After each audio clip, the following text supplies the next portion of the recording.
All right, we are live.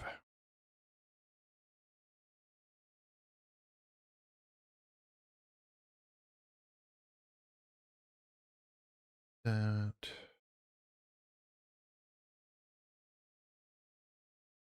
This. Fuck off.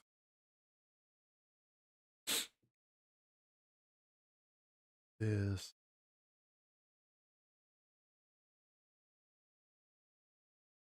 God, I can still hear my dog mooing upstairs. Dog is mooing. Oh, yes. I mean, it's Carly, so you know she moves.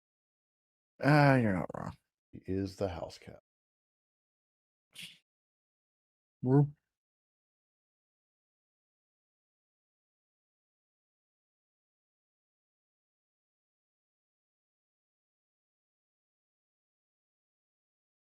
There it is. Okay. A little bit of.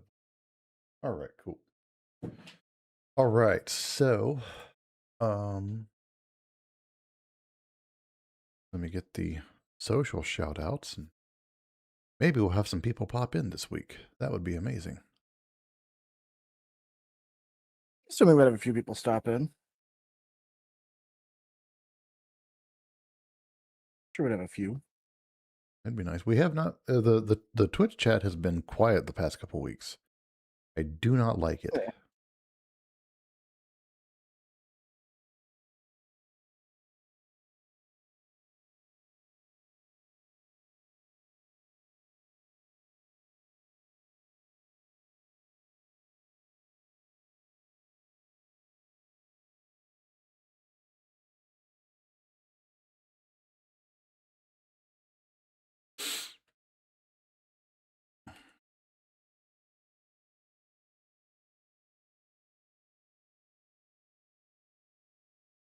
It would help if I could type, you know.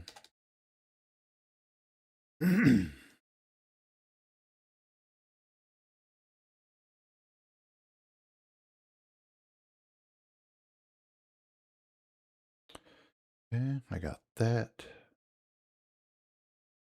Go ahead and hit our Discord. Why not?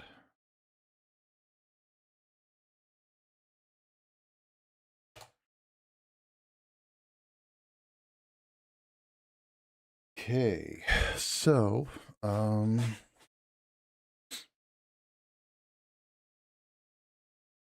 know we're going to talk about it in the episode, but have you been seeing Belfast? God, dude.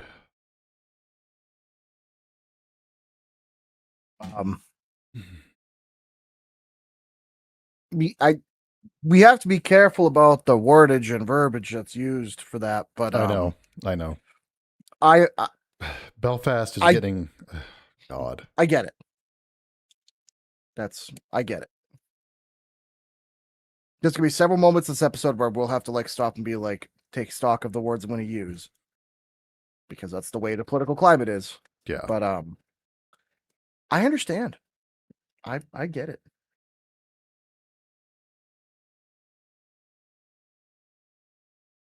Yeah, so this is going to be an episode that's going to test our we're going to find out whether these are going to be Rumble only episodes. What this is going to be.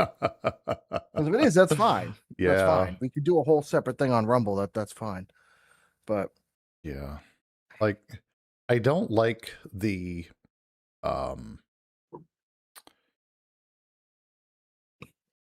shut up.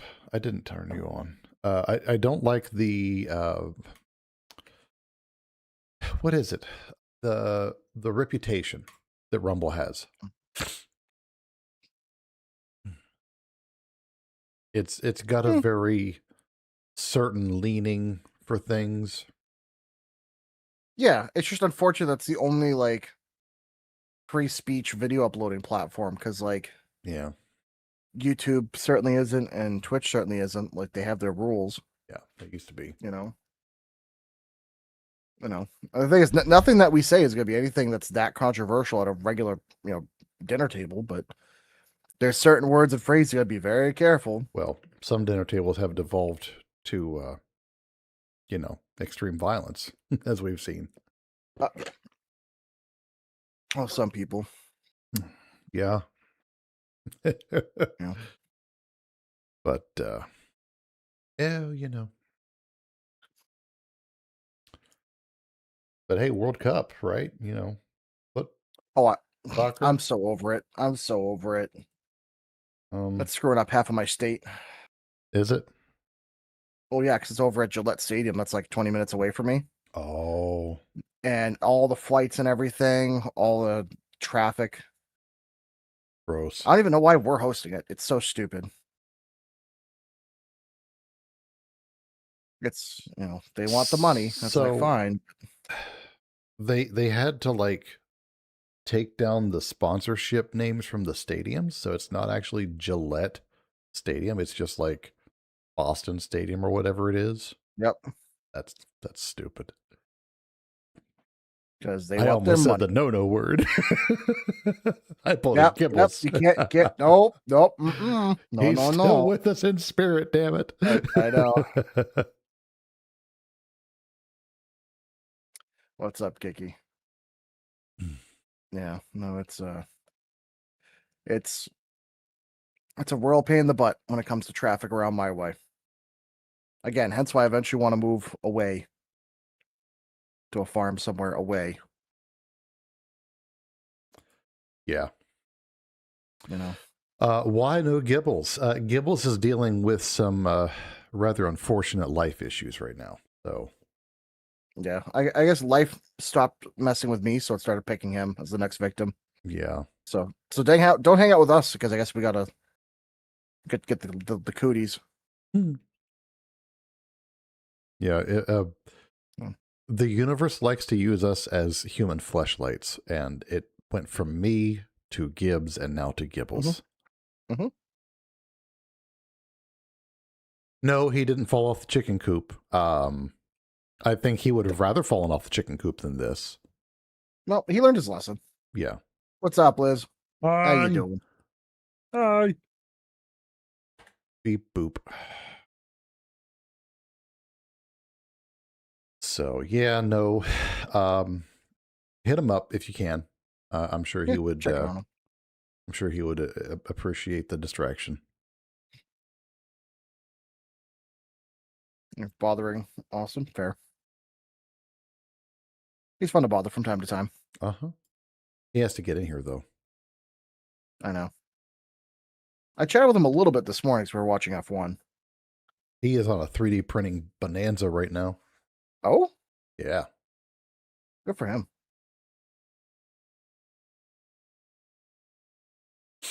So we'll see if he shows up. We can say hi and then harass him.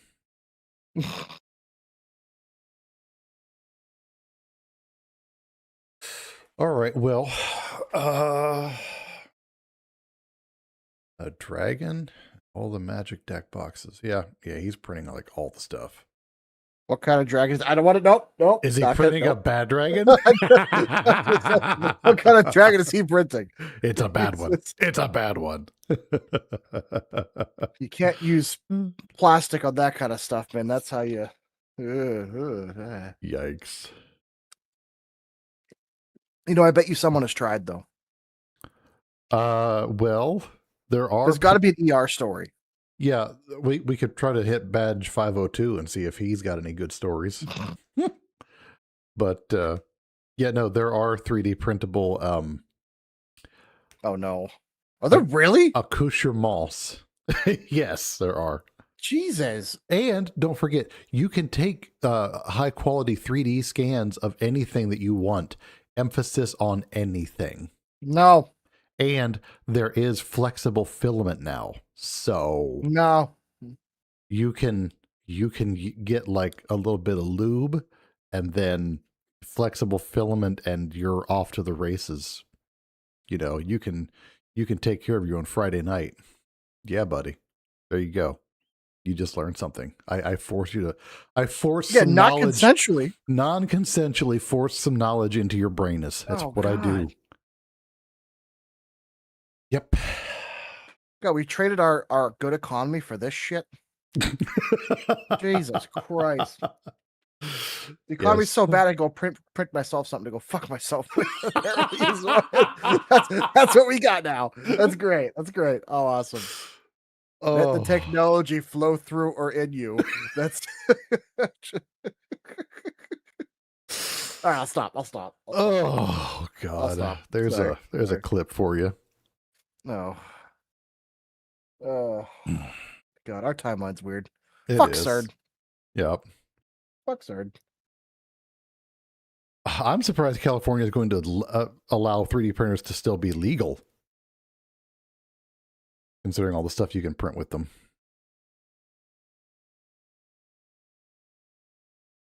I don't think you should be able to ban them. No, It's ridiculous. they want Oh, to ban. I know. Yes, you didn't hear. Oh, you don't know about that. Oh, I will sum it up in 2 seconds because it's Okay. really simple. California wants to make it so you can only buy the tires that your vehicle comes stock with from the factory.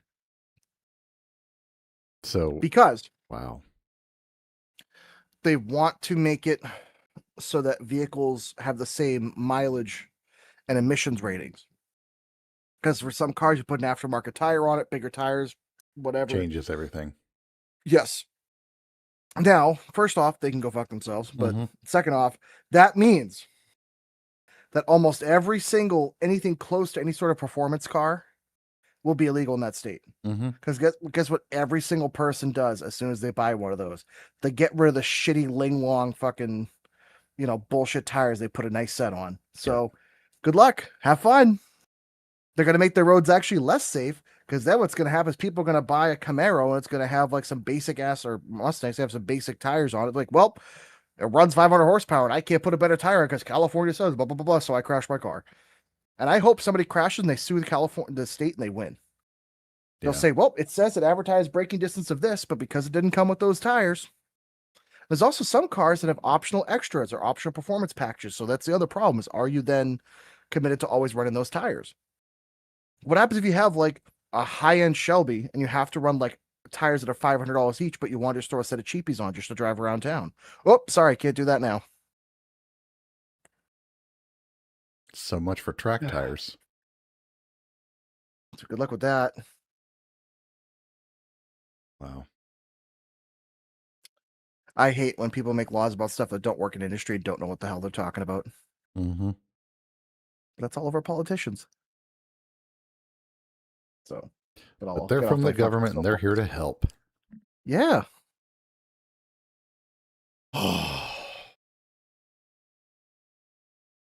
Man. All right. The U.S. truly is sponsored by Bad Dragon. That's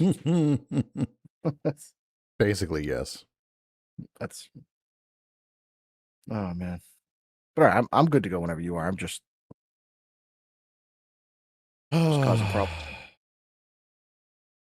No, this is not an episode on SpaceX. So I wish I could have gotten the stock I wanted, but didn't happen. Oh. I did see that like 4,000 employees just became millionaires overnight. So good for them, I guess. Good for them. But yeah. All right. I hate how the stock market has become almost as volatile as the crypto market now. Yeah, it basically is the crypto market. Just follow unusual whales and trade the exact way that Pelosi does with a 30-day delay, and you'll be fine. Uh-huh. You'll beat any other market. I have that one in my portfolio, so we're happy. Yeah, you're probably up like 25 or 30% in the last year if you've been using unusual whales. Yeah. So I'll look it up right now.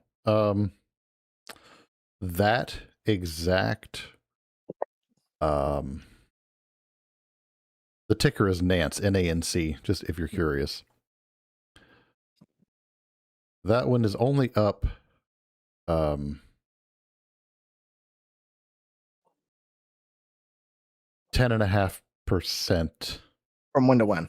year to date. Oh, from the start of the year. Uh-huh. That's still beating almost everything else. Yeah. The GOP one, which ticker is GOP, is up 20%. Wow. Maybe that's the strategy. Instead of investing your typical 401k with your company, just literally take 5% of what you make and split it between like three: the Democratic one, the GOP one, and Nance. And that's it, and let it ride. Nance, I hate to say it. I thought Nance was the Democratic one. Well, is that for the whole party? Is that just what she does? Unusual Whales Subversive Democratic Trading ETF. Wow. Okay. That's the Nance one. So just follow that in GOP and you're all set. Yeah. I might even do a 5 and 5 split on those with the new job. Yeah. And just see. Yeah. And SpaceX leveled out at 166 after its 135 offering. So we'll see what the market does, because this is going to be a bang up week, I think. Yeah, especially if Trump can finally get the Iran thing figured out. Yeah, maybe. That's supposed to have been signed today. We'll see if it actually happens. Yeah. Or we won't know until tomorrow. Yeah. Because for some reason, news only happens on Mondays. Right. AMD was the fucking miss of the year. Jesus Christ. Yeah, it's because Intel and NVIDIA put so much into AI chips. But eventually, NVIDIA will drop, though. That's the thing. Once the AI bubble bursts, because it's going to have to eventually, that's going to suck. But you realize that AMD has gone up almost $400 in just a year? Like, I know we're not like a financial show, but holy shit, dude. I remember back when AMD was $30 a share. Yeah. I'm showing my age. Also, yeah, I'm showing it here. Yeah, Micron. Yeah, Kiki's pointing out Micron's another good one. Yep. Micron has gone up quite a bit. I have that one followed. Where'd it go? I think I have that one.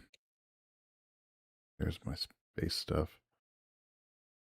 I thought I had it followed. I know it's done quite a bit.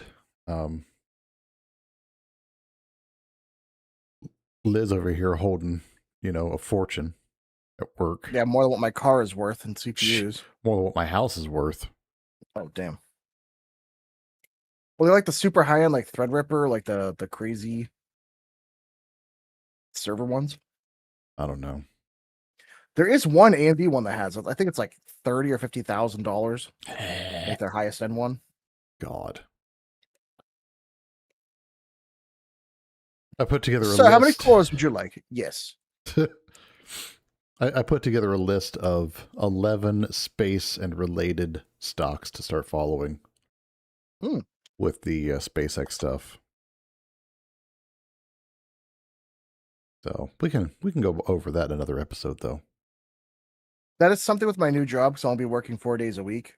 I do want to spend more time learning trading, because I feel like I'll have the free time. Yeah. Oh, yeah. Definitely look into that, because it's worth the money. But we should probably get this show underway. Yeah, let's get everything synced up and starting to record. Let's do it. Get it going. Let me get back to live, and we're there. All right. Okay, so because this is going to be a longer episode if we're not careful. Oh, la la la la la la la la la la. Nippies for the win. Okay. I haven't done noodles and nips for a while. Thought it was time to bring it back. Fair. All right, and recording in 3, 2, 1, go. Yep, same. Okay. If I can get through this without bumping my mic off my lap, I'll be fine. Warming up for the clap. Gibbs over here doing the Rock's eyebrow shit. Why not? So gotta have a little whimsy. In the future, we're not going to do the clap. We're just going to do like the eyebrow, just ready and.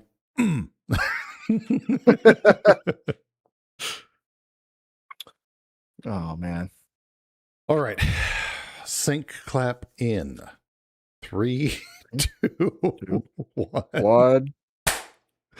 Good. Jesus Christ, Kiki, what the hell?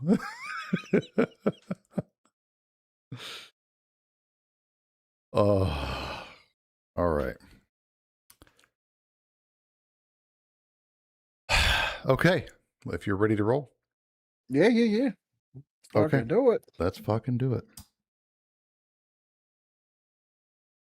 All right. Starting the show in 5, 4, 3. Welcome to the Now What Consume podcast, everybody. I'm your host, Pip. Here with me tonight is my co-host, Gibbs. Ah! Hello. Gibbles is still away dealing with getting absolutely jackhammered by the universe. So we, I'm right. You're not wrong. We will continue to use the effigy of Mansley in his place. And we'll just wish him well and hope that he's able to join us again soon. But tonight, we're going to touch some feelings like your Scoutmaster touched you on those camping trips back when you were younger, and go deeper into this stuff than Gibbs went into your mom last night. I have no interest. No. Good thanks.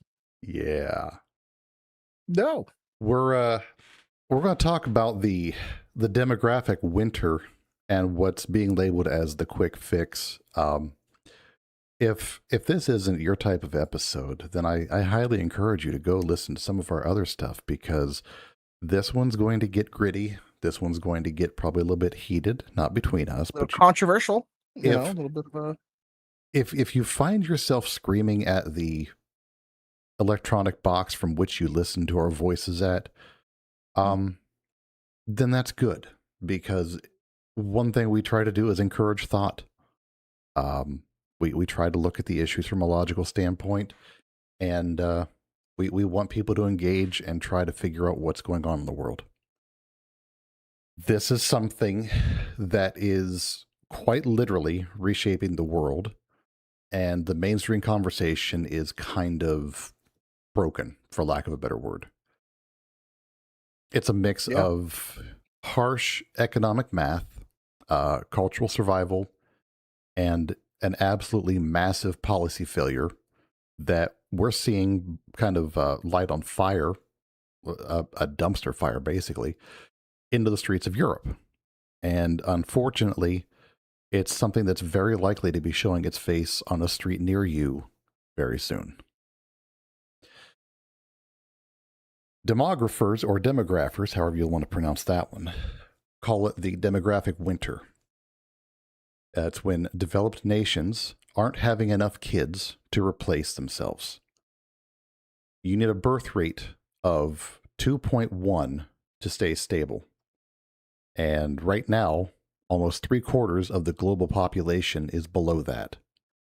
And I do want to point out that when we say that, it is the vast majority of nations where this is the case are what's considered to be the developed world. So take that as you will. Some stats we're going to throw at you and then kind of go into further depth later.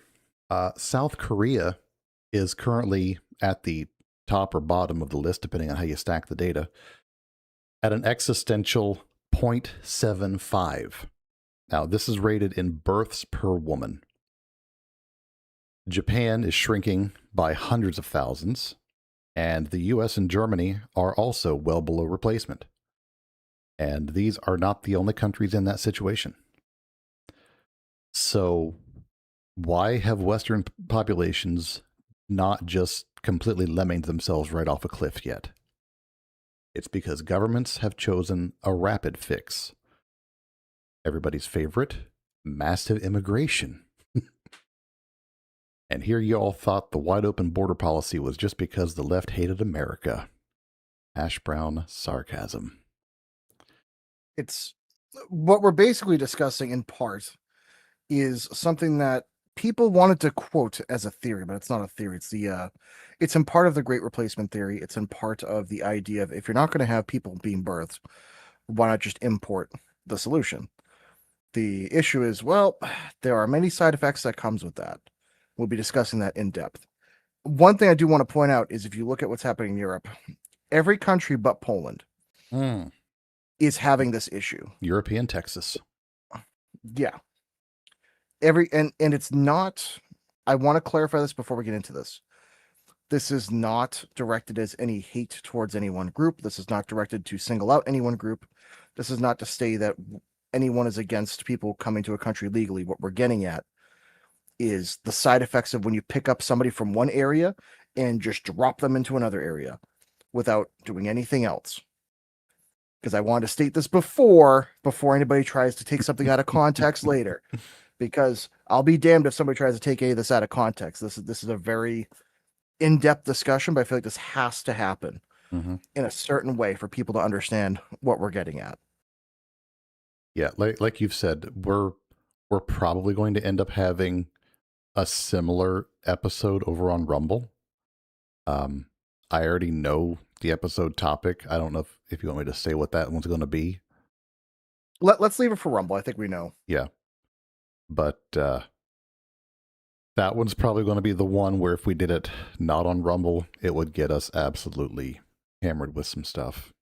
But oh yeah, it's only because everything that needs to be said is divisive, and it's not meant to be said in a hateful way. It's literally just the facts of what's going on in the country and even around the world. People are getting fed up with it, and it needs to be talked about in some kind of a way that gets it back into the discussion board and not just people throwing fists about it. Yeah.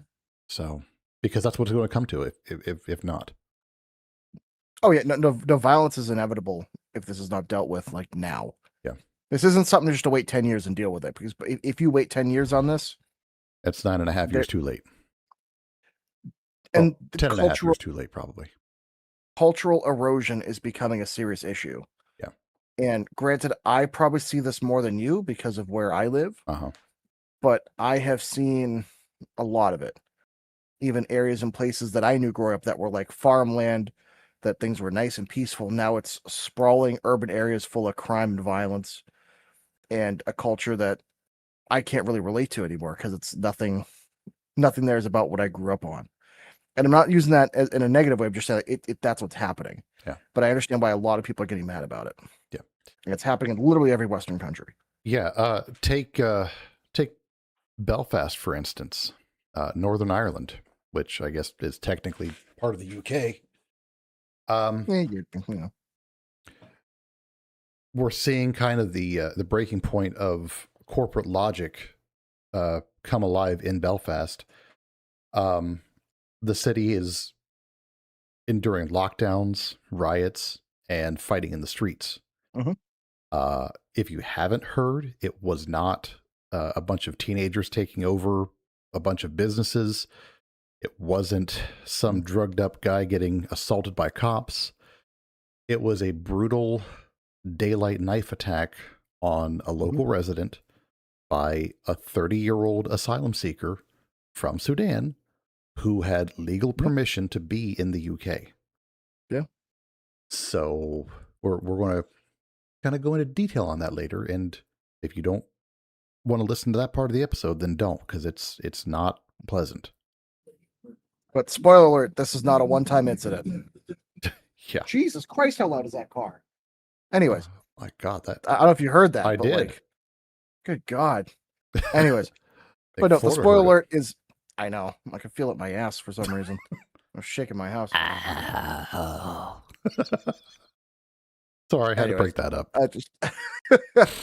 But no, this is not a one-time incident. And unfortunately, this has been something that Europe has been seeing really since like 2010, 2012, when they first started letting a bunch of the migrants in. And for a long time, there has been so much escalating violence. And it used to be only at night or only late at night, and then it started being late in the day. Now it's been a ton of stabbings and murders and violence, even in broad daylight. Yeah. And this is kind of where people are getting fed up with it. And unfortunately, it has led to backlash. But as with everything politically, as we've spoken about this several times, the pendulum always swings harder when it goes back. Yep. So footage of the attack hit social media fairly recently.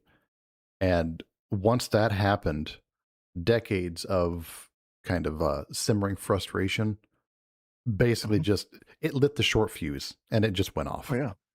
Um, this attack was one of only a number of recent other incidents, all having been at the hands of so called asylum seekers. Mhm. The local residents are finally getting fed up and they're all starting to fight back as best they can. And I want to put this question out there. Can you guys imagine if the UK was an armed population like we are? Jesus. I mean, you have to look at the percentage of the amount that they let in that are asylum seekers over there. It would be a war zone. Yeah. Granted, they wouldn't be able to legally get firearms if they were looking at the same, I guess, restrictions that most US states would have. Because Mm-hmm. I don't think if you come here as an asylum seeker, I don't know if you well, actually, you would know this more than I would. In your state, if you're not there as a legal resident, there as an asylum seeker, are you allowed to have a firearm? No, it Because I don't follows the Constitution. You still have to be a legal yeah. resident, Yeah. So but then it doesn't prevent the illegal assertion well, of firearms. So, yeah, Jesus. So that would still just be a war zone over there. mhm. Because you're talking about I know more about England just because I keep up with English politics. We were talking about an island of like 40 to 60 million people that have let in almost 10% of their population to be not from there. Like London is 70% non-English born or non-English. So there's entire areas of the country where there really aren't that many actually English people there. And I know Ireland isn't quite as bad, but they're very similar. But Ireland's much smaller Yeah, than the UK. That's the catch. Even if they only let in a few million that's going to immigrants, make that's a still an big ass insane. difference. Oh, yeah, that's an insane percentage of the population, especially when you consider what people need to realize is when it comes to government size, it becomes exponential as the population gets bigger. So, like, if you have one country, let's say two countries are equal in every way, one's 20 million, one's 40 million, just because with the one that's 40 million, they don't have necessarily only double the government workers, they might have like triple because there's certain jobs that have to be done no matter what. So it's this kind of weird problem of in the case of Ireland, they have a much smaller percentage that deal with either military or law enforcement or are able to deal with these kind of situations. So for them, especially after what happened with the IRA and everything else, while they do have a serious police force, it's not like they have the resources of some other Mm-mm. larger countries. So when something like this happens, that's kind of all hands on deck. That's a serious issue. Yeah, That's not something like New York City or LA, where they have one of the biggest police departments in the world and they can handle darn near anything. That's not the case with something like Belfast. no, no, and now we're starting to see a bunch of masked crowds made up of the local citizenry. These guys are going out, they're blocking roads, they're they're using, I don't know if we want to say the whole word, um Yeah. flaming bottles we'll go Yeah. with, Yep. and the police are fighting back with water cannons Yeah. because that's about the best they've got in some cases. um And we've spoken about this before that vigilante justice is something that's going to happen. uh-huh And this is the early stages of it, where people are going to start blocking down certain areas, closing roads, eventually shutting down certain businesses, certain areas, even possibly certain professions, depending on what happens. And I really hope that people are not only staying safe but also staying informed. mhm. Listen to both sides of the argument, talk to people, because I have seen already, even on places like TikTok, Instagram, Facebook, the Irish government trying to put a spin on this Yeah. and trying to either blame the protesters, saying, "Oh, they're all far right, they're all politically this." It's much less politically motivated than you would think in terms of any one political party. It's far more the case of people being sick of having people in the country that they get the benefits and the people that live there don't get those. In Ireland, people understand the economy there is not great. It's extremely expensive to have a house. It's very difficult to get by, working a regular job. I have a friend of mine that lived there for several years that, spoke about their experiences there. And it's a great country. It's beautiful, but there's not a ton of space. There's not a ton of money. There's not a lot of stuff going on there. They don't produce a ton. Like they do a little bit, but it's not like they're a major economic powerhouse. So for You- what the people have there, it's not exactly infinite. It's relatively finite. They can't just flip a switch and all of a sudden change their economy or make massive changes. So they have to do a lot with what little they have. And I'm not saying they're like a poor African country, but you get what I'm saying. Yeah. You know? It's weird because several of the points you just made sound very familiar for around here. Mm. Interesting how that works. No. The underlying sentiment isn't just random anger. It's one of profound alienation, that of the local population being completely displaced by the incoming masses. It's effectively a microcosm effect. You've got entire working class neighborhoods that are getting transformed literally overnight into images of places that the migrants left behind. You'll have the language, the shops, and the entire social fabric of the neighborhoods. It's all gone and completely replaced. So I have an example from my area that I could bring up because I lived through it. Okay. So there used to be what's called Lithuanian Village, which was an area in my city that was full of a bunch of people from Lithuania. And Makes sense. not a ton happened, to be honest. There was a local cafe that sometimes would get a little violent, but generally it was kind of very insular. Well, what happened was back when Haiti first started having issues, what was it, like 2010, 12, 13, somewhere in there. Was that around When Haiti first, the hurricane? that's what I'm getting at, Yeah. is when the first hurricane hit and they started taking a lot of refugees, a lot of immigrants, migrants. The city that I live in is actually the Haitian capital of the country. There's almost as many Haitians here as there are in Haiti. There's a ton of them in this city. And they all moved into what was the Lithuanian Village and basically pushed a lot of them out. And so now that area of the city speaks mostly Haitian, very few English speakers. Because usually when the Lithuanians were there, at least they would speak English, and there were some cafes you can go to, some local shops. It was mostly their ethnic food, but at least you could walk around, you can hang out. Now, if you're not part of that culture, you have no idea what's going on. Nobody speaks the language, nobody cares. And the whole place is just completely different. But what is really shocking to me is the fact that there's been no effort to maintain the area. There's been nothing done to maintain the roads, infrastructure, the housing. And one of the things that I experienced personally there was my first job out of high school. I was doing construction, and we went in to go redo. It's like one of those like 3-family homes, so they had like a back deck. There were several levels to it. Mhm. Well, my job was to go there, and I was working with the foreman there, and we had to assess if the back deck could hold a structure on top of it to add solar panels to it, because that was back during just the start of Obama's second term, where he was pushing the solar panel options. Right. And my state had a big initiative for it. And we went into the house, and they had live chickens and a pig in the apartment, That tracks. Yeah. and didn't think anything of it. And then when I went to the other one, they too had it. And then I started looking around thinking, wait a minute, what am I even looking at? And I noticed that a lot of those apartments, same kind of deal. Everything's a mess, animals everywhere. Mhm. Nothing is well kept. And when I'd spoken to someone there, kind of broken English, they're like, well, we don't have to pay for this. And it's like, well, what do you mean? It's like, well, they're economic migrants here. That's part of the state funding that they have, is they get paid to stay there. It's basically like a Section 8 kind of housing. Mhm. And that's when it kind of clicked with me. That was like, wow, there were people that were living there that, granted, they had their own, almost like their own Chinatown kind of, they had their own Lithuanian Village kind of thing. Right. But they at least took care of the place because they had invested money into it. They Mhm. they had, risked something to get it.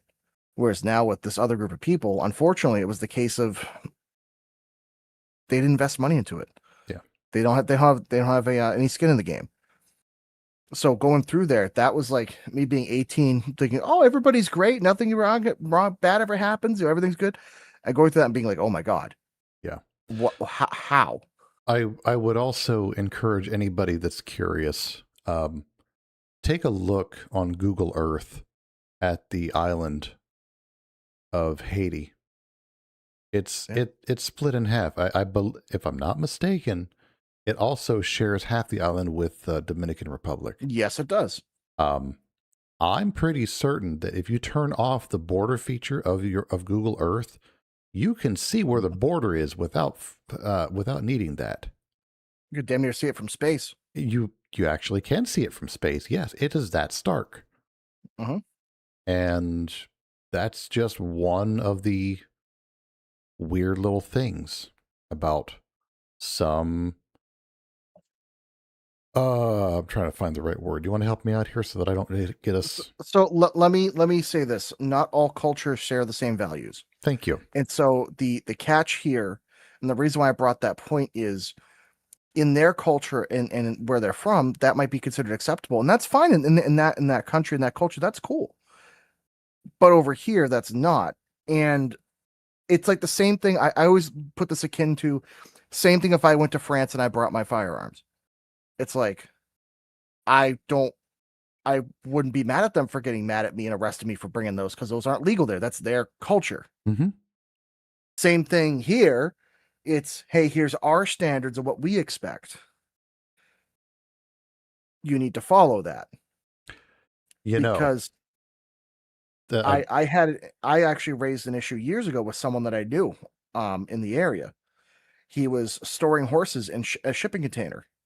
And so if I don't know if anyone knows, but like I grew up on a farm, I know about horses, all that kind of fun stuff.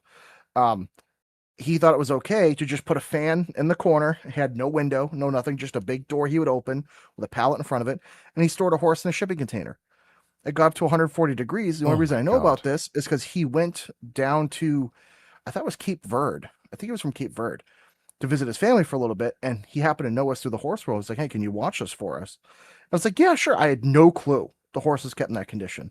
God. And I came by and I was like, oh my God, like this is a problem. So I called the local city and they were like, yeah, we'll do something. We'll send him a notice, whatever. Well, because he knows some people in the city, he was able to get away with it by just building a temporary pen, put the horse out for a day, took a photo and put him back in the fucking container. So needless to say, I called a few people. Things were handled otherwise. But the point I'm getting at is he came from a culture where that was considered acceptable. And it's like, you got to hold people accountable. Say like, hey, that's animal cruelty here. That's against the laws. Mm-hmm. But for some reason, if it's in a certain country, a certain way, the rules only apply to certain people. Yeah. So you brought up the firearm thing, and this is not the episode for this, so I'm not going to go on this tangent. But yeah. All I'm saying is there was recently made a ruling that some religious personnel were allowed to keep religious icons on their bodies no matter what. And I'm saying if the right people make the right religion, then those followers of like Saint John Browning or something could theoretically have access to the same types of equipment, if you get what I'm saying. You want to know why I'm smiling, Squidward?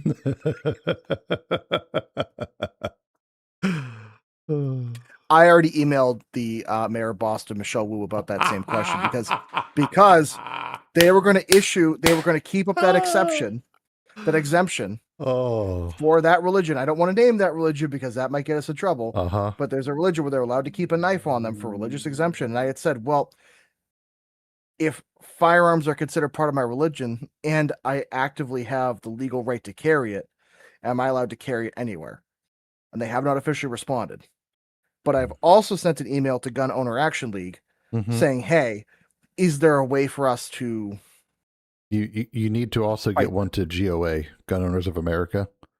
And, I can... And have them begin establishing the religion of, Because I don't care if I have to pay a due, like annual dues or a tithe or something like that. Yep. I'll pay them $100 a year just to be able to say, yep, that's my... If every gun owner tithe like $10, they would suddenly be like the biggest, Anyways, we're getting off topic.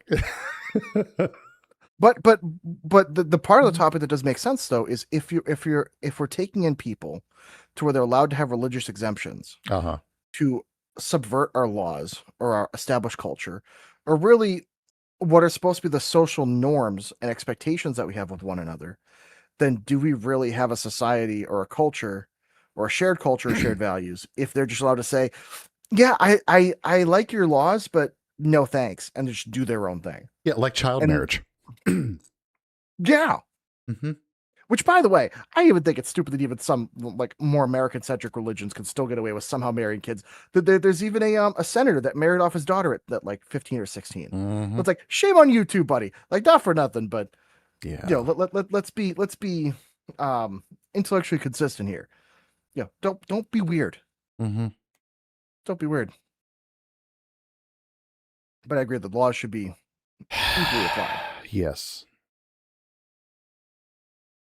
Anyways, back on track. We're not even through the first segment yet. So yeah, governments have started to distribute people somewhat evenly, somewhat disevenly, unevenly. They're just kind of dumping them into specific working class areas where populations are kind of needed. Anytime a new Amazon distribution center goes in, you're going to see an influx of people from other countries that have, low wages, low work ethic also. Not always. I will say, having been in warehouse environments before, there are some people that come over and they genuinely just want a better life. And you know what? For those folks, fuck yeah, go get it. Get after it. Live that fucking dream. And those are the ones that usually assimilate and become American citizens. Mhm. And Oh, they yeah. and they live here and they thrive. Those are And the ones who mesh and they mix in and they become the people that don't piss people off. they're the people that we want. Yes. That's the people, ideally, the people that want to be here and want to make the effort. Because at the end of the day, it's a privilege, not a right, to Yeah. be in any country. That unless you're born in that country, no country owes you that right. I can't just walk into France and be like, yeah, I live here now and you all owe me shit. It's like, no, that's Yeah. not how any of that works. And yet for some reason America is the only one where we have that expectation. Figure that one out. Right. But also anybody that's willing to work like 100%, like, if you're willing to do things the right way, like, come on aboard. The key phrase there would be assimilate. Yes. Even though we are not the Borg. So locals. I don't know. With the way AI is going, I don't know. Well, we've got some more episodes on that coming up. Locals have been paying skyrocketing taxes, and those taxes are going into a system that they built, only to have the government turn around, not protect them from outside violence, and dish out those dollar dues to the people who did not pay into that system. Oh. So violence has grown to a point where the citizens are just done putting up with it, and they leave that area, and then it grows, like we said, into an area that resembles the places that the incoming population once fled. So, if you want to take this section right here, go ahead. Awesome. So hold on, you skipped down. Okay, there we go. For a second, I was like, what the fuck are you talking about? There we go. When a horrific crime is committed by someone granted entry and housing under asylum, public trust is obliterated. Not only obliterated, but generally those people that commit those horrific crimes aren't even charged with a crime. You can't punish the people who you just brought in. That's a no-no. Well, no, that's the part that sucks. Like, you're paying for them to be here, and then you're paying for them to get schooling or get housing, and then when they commit a crime, it's whatever. Look at what's happening in England. Anyways, you cannot tell people to just accept lower safety and radical cultural shifts for the sake of the gross domestic product. The problem is, and I agree, you're ignoring the root cause here. They're not addressing why. Really, the issue is from the locals not having kids. That's kind of the point of this discussion, is what the low birth rate is causing. But if you've been paying attention, or if you've listened to the show for any length of time, so we've had a couple of topics where I've kind of discussed this loosely, then you already probably understand that between the unaffordable real estate, crazy high inflation, and astronomical childcare costs, which I still water my eyes at people spending $2,000 a month on childcare, if not more. Of course, they're going to just import people. Mm-hmm. It makes the most sense. I mean, especially for companies. That's one of the things I hate to say it, but with all the lobbying we get, in the government, for most of these companies, it's why would they want to pay an American a full wage, benefits, everything else, when they could shift the advantage for, instead of the workers having the advantage, it's just get someone else that'll do it cheaper. Unfortunately, everybody's complaining about the job market. Well, that's because it's a worker surplus, not a job surplus. Yeah. So you can always be replaced. Why? Oh yeah, because they imported 20 or 30 million people that are willing to do it for nothing. Yeah. So, you get what you vote for, kids. Yep. And when they look at people, or when they look at numbers, they're always looking at the working population. They're not looking at the 20 years from now working population. We can have 1 million babies in 9 months. That doesn't do anything right away. We have to give those babies 18 years to become adults and then 5 more years to get educated. Mhm. So, And that's assuming ideal conditions. right. That's always the catch. So you're always 20 years behind on the data, if not 25 years Mm-hmm.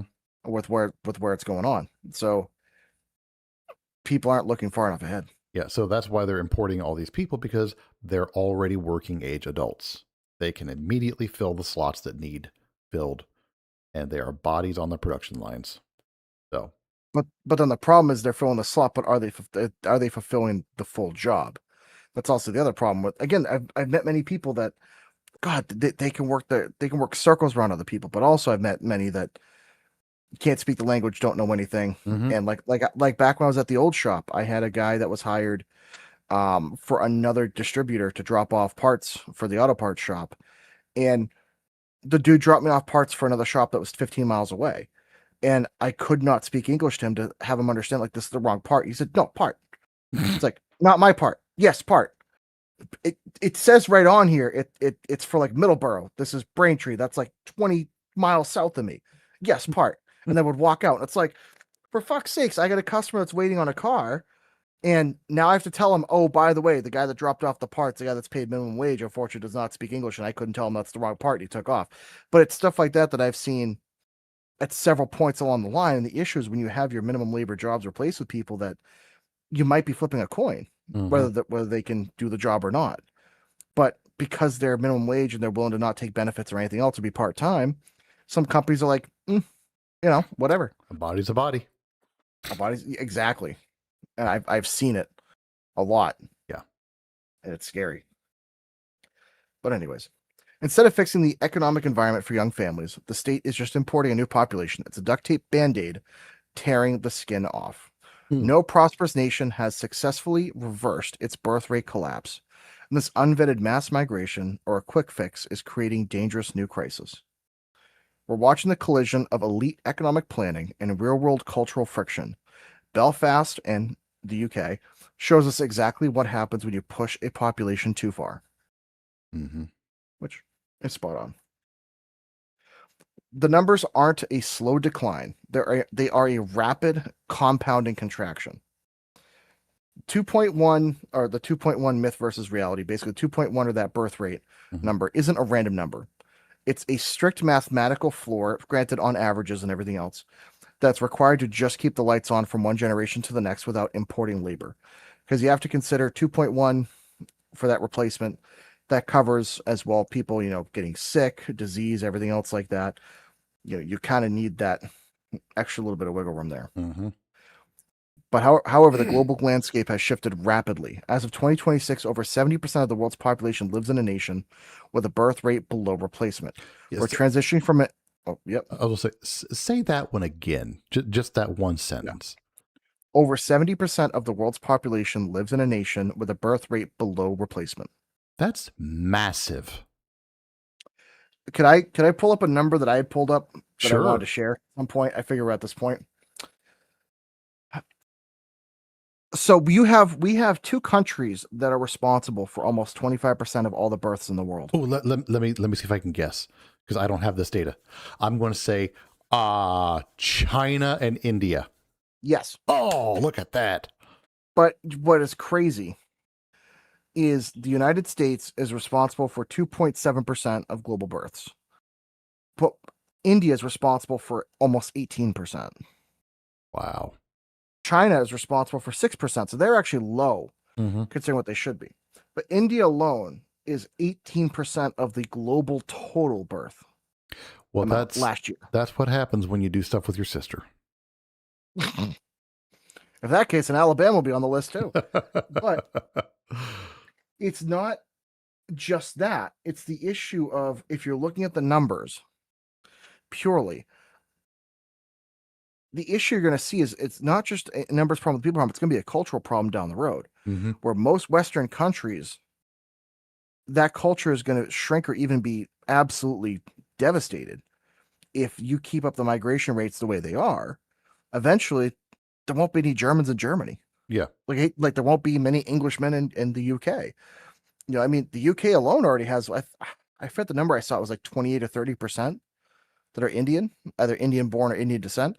So it's one of those things where I'm not saying that every culture has to be preserved 100%, but it's at the same point of it's gonna be a really boring world 100 years from now when there's literally just 3 cultures or 4 cultures.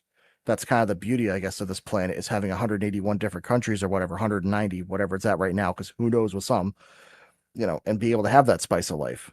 Yeah. Whereas now we're at the point where that's kind of in jeopardy. Yeah.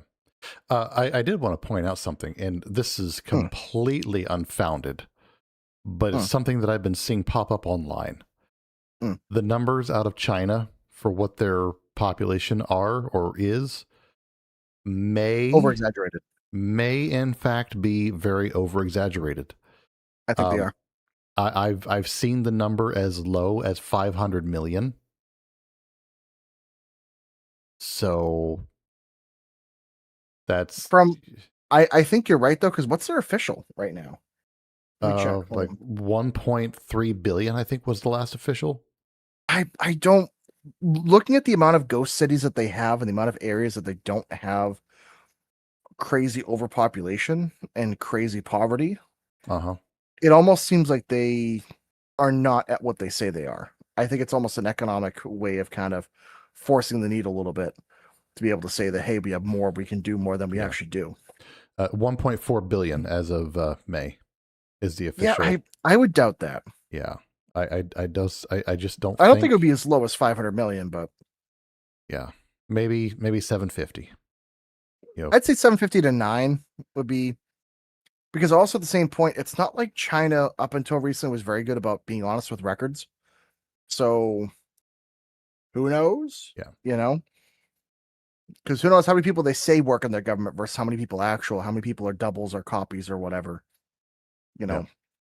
That's kind of part of their game. But India is the big, I guess, concern, especially between the amount of pollution that comes out of that country, the amount of economic damage that comes out of that country, and just the birth rate and the fact that their government does nothing. Yeah. It's going to be an issue. Yep. And the amount of scam calls that comes out of that country as well. I know. Oop. I think I had like a little power fluctuation there. Yeah. There we go. Anyways, I can continue reading. All right. Let's see. But South Korea right now is actually the worst one. Yeah. It's at 0.75. So it should be at 2.1. So now, does that mean that 20% of women are just never having a kid? Sorry, 25% are just never having a kid? Basically. Yeah. So that's an insane statistic. And the sad part is, if you look at the like women like 35 and under, I think in America, like between like 21 and 35, it's closer like 40 or 50% don't have kids. So it's like, if you think it's bad now, that's looking at data from like a much larger age range. I think we're heading it's going to get even worse. Yeah. At the rate we're going. Yeah, South Korea is an absolute free fall. In a generation, their workforce will be about half of what it is right now. Which, the entire workforce being in half, like, Jesus Christ. The problem is, as everybody knows with an economy, you have to have a pyramid basically with the most amount of kids, and then working age, and older adults, and retirees. It has to go up to a peak. The problem is we're becoming like a cylinder. I was going to say it's becoming like a hedron, Yeah. So. Yeah, it's going to be a problem, especially with social programs down the road. I looked ahead on your notes and I have an answer for that. Okay. Good. Because I know we already fixed social programs before in a previous episode, so refer to that one. Anyways, Yeah, Europe and North America are No, hovering no, between no, one. no, Oh, sorry, no, no, You're right no. here. You're right here. So keep. Oh yeah. Oh, I missed that. Sorry. Yep. Schools are. Yep. Their workforces will be roughly in half. Schools are closing down. The military is facing a massive recruitment crisis because the bodies literally do not exist. And that's why they're working on the robots. Yeah.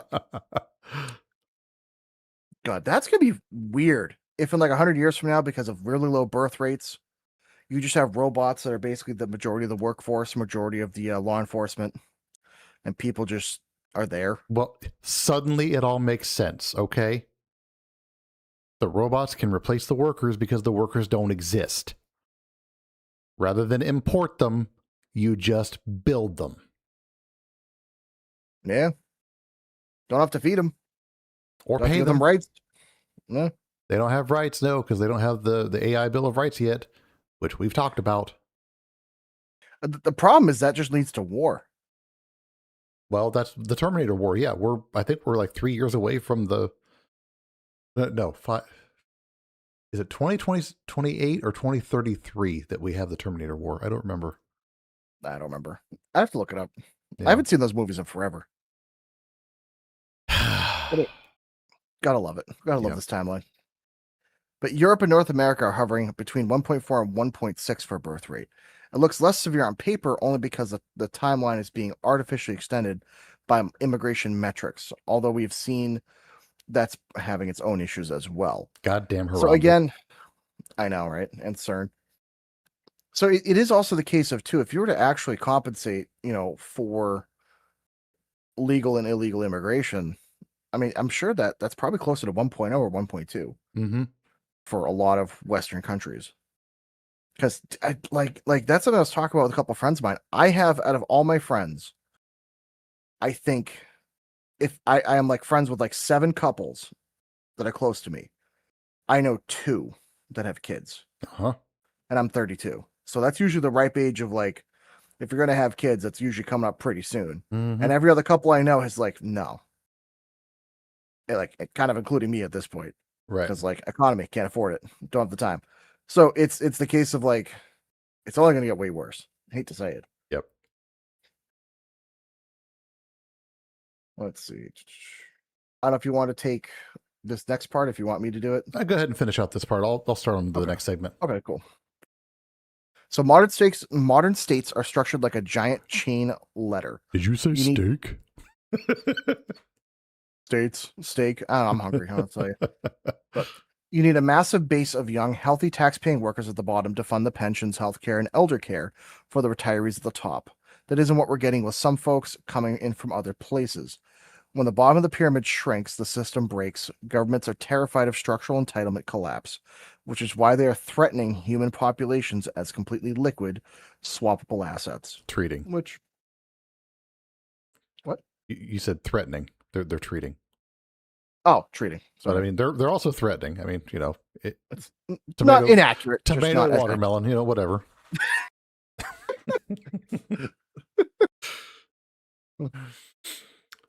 I don't know. And to be fair, with my thing about not many people having kids, I do live next to like an urban center where it's damn near unaffordable to have kids. So if all of you like out in the country have kids, that's awesome.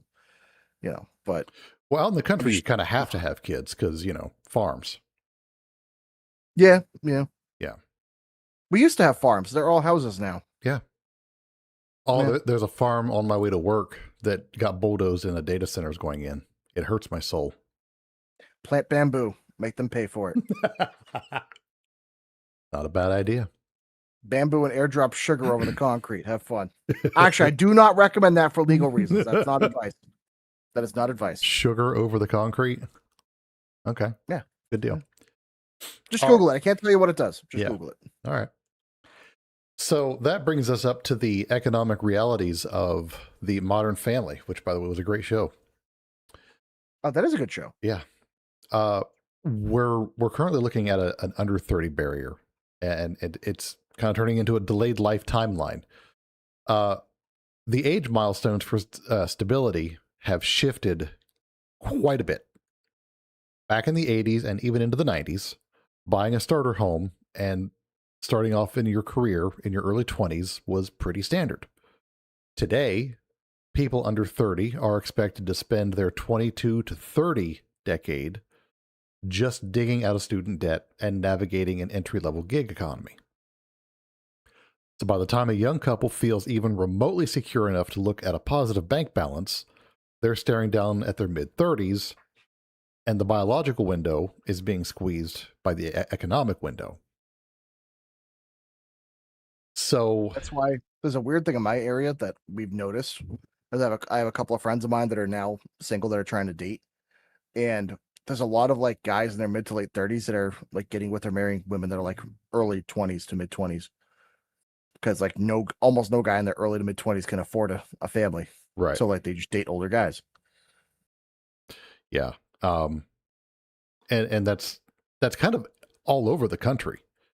You know, people are kind of ignoring bigger age gaps just because stability and family reasons. So, you know, age gap relationships are becoming less and more common. But it's unfortunately just becoming a necessity of the times. Yeah. So, but then you've got the biological window getting squeezed out by the economic window, like I had said. You throw in the issue of a baby, and it becomes an equation that you can't solve. No. Daycare extortion, which is what I labeled it as, because we all know it is. In most major Western cities, full-time infant daycare ranges from anywhere between $1,500 and $2,500 per month per child. So for anybody under 30 earning a median salary, that's not just a bill that you have to pencil in every month. That's your entire take-home pay.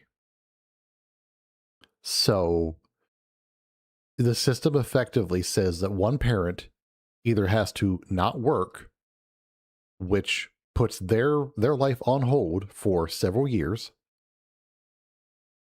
or they work full-time just to give their entire paycheck to the daycare. So Yeah. It's a zero-sum game that most adults have to figure out whether they're going to play or not. Well, that's why I know a lot of people that, at least like a few of my friends that do have kids, they rely heavily on their retired parents or grandparents. Yes. For daycare. And now it's becoming almost like a generational home thing. They're going back to, well, they have to buy a house close to their family because who's going to watch the kids? They can't drive 45 minutes to have grandma watch the kid while they're at work. So now it kind of locks people into certain areas or certain things that they can't move. They do not have mobility. Yep. So young people are looking at the government and realizing that instead of fixing the housing market or trying to lower the cost of living so that they can afford to build a family, the establishment has simply given up on them. The mid-30 crowd, the under 40 crowd is just basically being ignored. It's not just a feeling. Yes, you are being ignored. Well, there are no programs to help them to have kids, to have a house, to have anything. You get your first-time home buyers. That's it. FHA loan. Yep. That's your program. That's your help. That's it. And really, why should there be programs to help them? They can just import the solution. Literally, the state's message to the under 30s crowd is basically, we know that you can't afford to have kids in this economy, so we're not going to fix it. We're just going to import the population we need instead. Yeah. And honestly, it's a pretty radicalizing realization for the young generation to come into. Yeah, especially in like a state like mine, where many of them will get free housing, free healthcare, they'll get food stamps, they get free daycare. Mm-hmm. So it's like they get the opportunity to live the life everybody else is busting their ass trying to have. Yeah. At the worker's expense, by the way. Of course. Not at the rich people. Not that I'm anti-rich, but it's just like, at least around here, it's like there's a cap on how much you can get out of taxes and everything else. So it's like, it seems like it's always the middle class that kind of ends up shouldering a lot of the burden. Not all of it, obviously. Mm-hmm. But they get squeezed the most. Yeah. Reminds me of a scene from Futurama where Lur was questioning his wife Unda why the working class didn't simply just eat the rich. It was funny, but it's not something that we want to kind of make clear. The local populations don't just hate babies, you know. No. It is literally the fact that the modern economy is penalizing family creation. And I'm sure you guys have seen the attacks on the nuclear family. Several cities have actually started to demonize the idea of the nuclear family, which probably not the best thing right now. The cost of launching is astronomical. Go figure. It's not just the kids. We've discussed in previous episodes about the housing crisis. Housing costs have completely disconnected from median wages over the last 2 decades. So young couples are stuck in either the rental loop, multi-generational housing, or a tiny ass apartment well into their 30s and sometimes into their 40s. Well, the other problem too is, like we discussed in a previous episode, there's no such thing as a cheap house. Like, because of all the over regulations and everything else, you can't just build an inexpensive house to get you by for 20, 30 years and then rebuild later. There's no such thing. Yeah. Every house now is like $450,000, $500,000 for a cheap little nothing. A new build house, yeah. Yeah. Yeah, no, you cannot build a multi-child family in a studio apartment that you don't own while paying 3/4 of your combined take-home pay to a landlord and daycare. Oh. So the economic launch window for adulthood has been pushed back by at least a decade for most people. Yeah. So if you look at it, children have essentially become an economic liability. Yeah. And it hurts to say that because I've got 3 boys. And now I can tell you, boys are fucking expensive. Let me tell you, they can fucking eat. Yeah. Anybody that's got boys knows that. They are human garbage disposals. Yes. Love my boys to death, but god damn, they hurt my wallet when it comes to dinner time. It used to be that a baby was out in the field with mom, being watched over by the family dog, and then was given chores as soon as they could walk and talk. Some of those stories are true. Whereas today, a child is a massive, unmitigated financial cost, often exceeding $300,000 on average, and that cost will vary depending on where you live, and can be as much as $750,000 to raise a child to 18. That does not count college. That is just eating, clothing, and housing a child to 18. The problem is too is feeding, not eating the child. Feed the child. Do not eat the child. Eating the child is not recommended. I used to always think of the Alex Jones. Yeah. The Alex Jones quote with the kid. But what I was going to say too is, and unfortunately, you do have to factor in college education, because while college education doesn't mean a whole lot nowadays, if you're going to have a kid now, you're going to have to factor that in, because if they don't have a college education, there's a lot of jobs that, even if it's just manual labor, if you don't have a college degree, they don't even look at your application, especially with everything being AI sifted through. You know, I've seen entry-level jobs require a bachelor's degree. Yeah, that's going to have to change. And I think with the more that AI is pushed into the workforce, I think that's going to change. So we'll see. So you combine that with skyrocketing, often predatory childcare costs, and yes, I do 100% feel childcare costs are predatory. Oh no, 100%. Yeah. The childcare itself equals a second mortgage. The state has effectively disincentivized its own continuity. So the reality is kind of even worse for women. And I wanted to point this out specifically because a lot of guys don't take this into consideration. The peak career building years for women are roughly 22 to 35. those are also the peak biological fertility years. So, without extreme systemic support, choosing a family often means taking a massive hit to lifetime earnings and professional development. So, women are forced with that choice of choose a career or choose a family.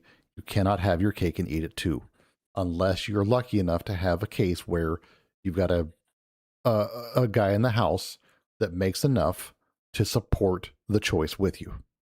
That's not always the case. The American work system does not seem to value family planning in a way that's beneficial to the future of the country either. We have no real paid maternity leave at most places. They'll allow FMLA so you don't lose your job, but it's not paid. You have to take vacation and sick time to cover it. Paternity leave of any kind is virtually non-existent. And there are no real benefits that cover the birth, the family, the first year, anything like that. No.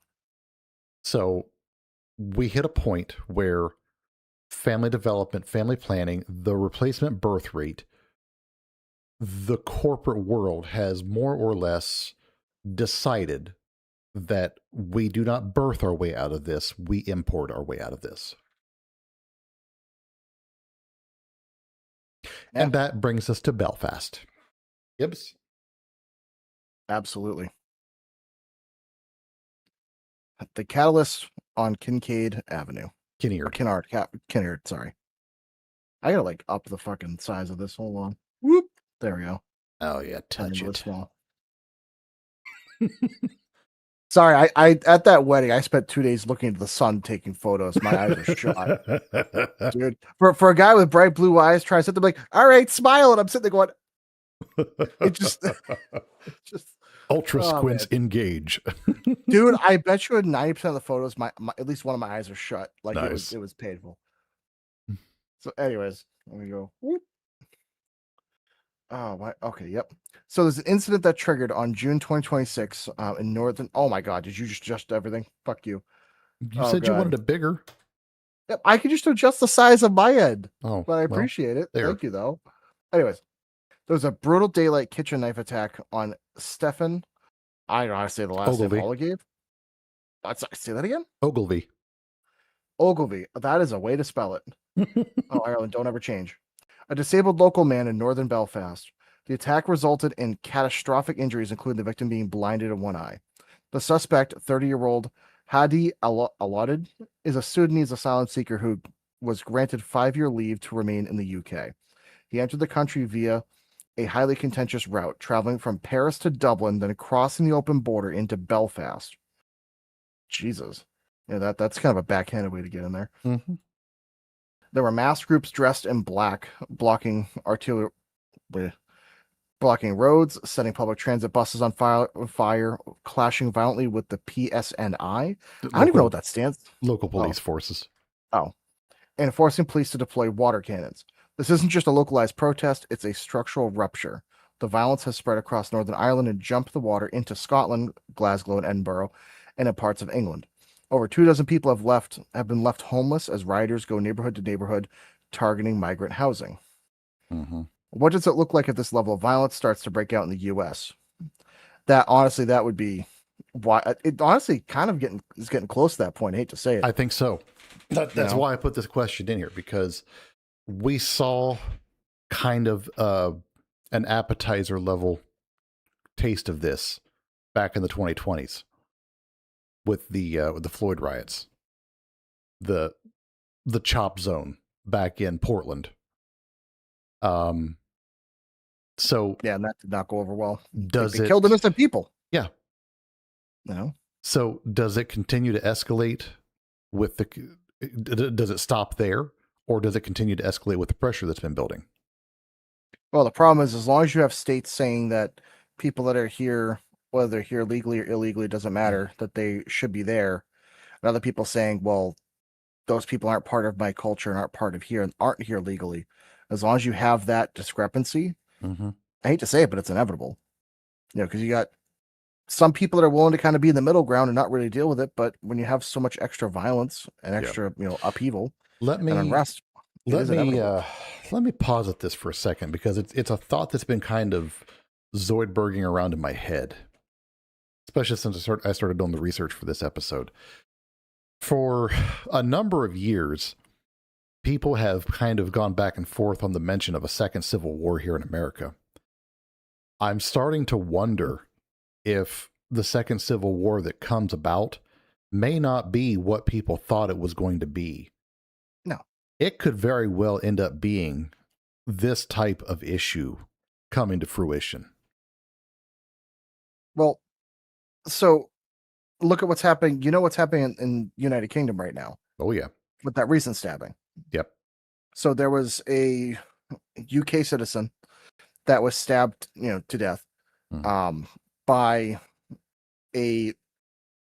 I will say a possibly legal, possibly illegal migrant with a knife, and he was arrested and bled to death because the officers thought that he was the criminal, and they did not arrest the man with the knife because he had a religious exemption to have said weapon, even though in that country it's illegal to have said weapon. So he bled to death while he said, "I was stabbed." The officers didn't do anything. He died. And then the other guy was not really charged with anything. So there were massive riots in England for several days. Here's the thing. If something like that happened in America, but depending on the state, it would go far more than just riots, I feel. Because I think a lot of people have seen, you can look at like on any news channel, it's just day in, day out. It's happening all the time. And the scary part is, overall as a country, our violence is down numerically. Mm-hmm. But it's specific types of violence that are way up. Because overall, the average person isn't nearly as violent as we used to be 40, 50 years ago on average. Right. It's the cultural problem that we're starting to see, because that used to be the case. Yeah. 40, 50 years ago. So just keep in mind that there are going to be some areas, I think I would not be surprised if they start enforcing some stricter laws about immigration. I mean, look what's happening with ICE in America, for example. Mm-hmm. The division that causes. Whether, I don't care, political opinions, left, right, whatever. The point I'm getting is enforcing the law, however you want to think about it, has caused a complete divide between two parties, no matter which way you look at it. Yeah. So if you think this is bad now, just enforcing the law, wait till you deal with the cultural impact of entire groups of people taking over different cities, and then those effects down the road. Because that's what's happening in Europe. Yeah. The folks that sit there and talk a lot of stuff about the immigration issue and situation, I have a hard time maintaining logical conversations with them. Especially when they use certain arguments like, oh, no one's illegal, the border shouldn't exist, and all this other stuff. And it's like, okay, do you have a door on the front of your house? Do you lock that at night? If you feel this way about the border, take your door off its hinges. Because go ahead. I had this argument with somebody, and my thought was, what's stopping 1,000 Texans from moving into a part of southern France and making it the new Alamo and having a bunch of firearms, blasting American music all the time, blasting, the Star Spangled Banner? I was like, would that be allowed? They said, well, no, because firearms are legal. I said, exactly. So you are saying that regardless of what people come with, they have to assimilate to the culture. They said, well, yeah. I said, well, why is the U.S. the only country that doesn't have to? Why is it that with almost any other country, say almost, because there are a couple of countries that are smaller that you don't really technically have to, but why is it with every other civilized culture or civilized society, left, right, center, east, west, whatever, you have to abide by their laws, yet for some reason, this is the only country where that's considered the expectation that no, nobody can be here illegally, everybody can be. Well, wait, then why do we respect the laws of other countries? Mm-hmm. Why don't we all just say, yeah, you know what? None of us are happy in America. Let's all move to Portugal and just take it over. No one's legal, right? What can they do? What can they do? Stop us? 100,000 armed Americans just walking into Portugal. We own the place now. We're bigger than the military and all the police. Congrats. We're taking it. It's ours. And but that's the problem. Yeah. Is it's the weird issue of the laws only matter when it doesn't apply to the US. When it does apply to the US, all of a sudden the laws are irrelevant. Because for some reason, and I do not know why, Americans are the only country that's not allowed to be nationalistic. We are not allowed to have pride in American values or American traditions, ideas, but yet it's okay in every other country. So take it for what you want. We can't go too far to that topic because the good old censorship gods will smite us down like Thor's hammer. So, keep that in mind. But on a serious note, it's like, why are we the only ones that can't say anything? Yeah. But yet, if you're a Frenchman, you could say whatever you want. If you're a German, you gotta avoid a couple of decades there in the middle of the century. But besides that, you can say whatever you want. Yeah. Couple songs you're not allowed to play, and a few books you're not allowed to read. But other than that, Yeah. stay away from trains. A little too good with those. So it's the case of that's one of the reasons I think people are getting really aggravated. So consider that what's even more aggravating is that the fact that we even have to censor ourselves to this level, the fact that we can't just have this honest conversation, and we have to keep I have to keep reciting my words before I say them, because if you say it the wrong way, well, we go. Everybody's like, yeah. But that's the problem. Is if I were like any other race or group or from any other culture, I could say whatever the fuck I wanted because it wouldn't matter. Right. So just keep in mind that's why some people are frustrated. That's kind of some background there. Yep. Do you want to finish this one out, or do you want me to take over? Yeah, I lost track of where we were here. Where you at? Right here. Oh, okay. I can do that. That's fine. Okay. Sorry. There's intense political fallout over the UK-Ireland open border recently. Unionist leaders like Gavin Robinson from the DUP are aggressively targeting the porous border and the common travel area, calling an unvetted backdoor to UK's social system.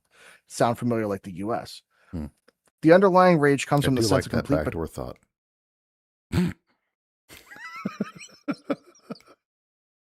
We're not addressing that. We're not addressing that. On I just saw you glitch. No, we're not going. Nope.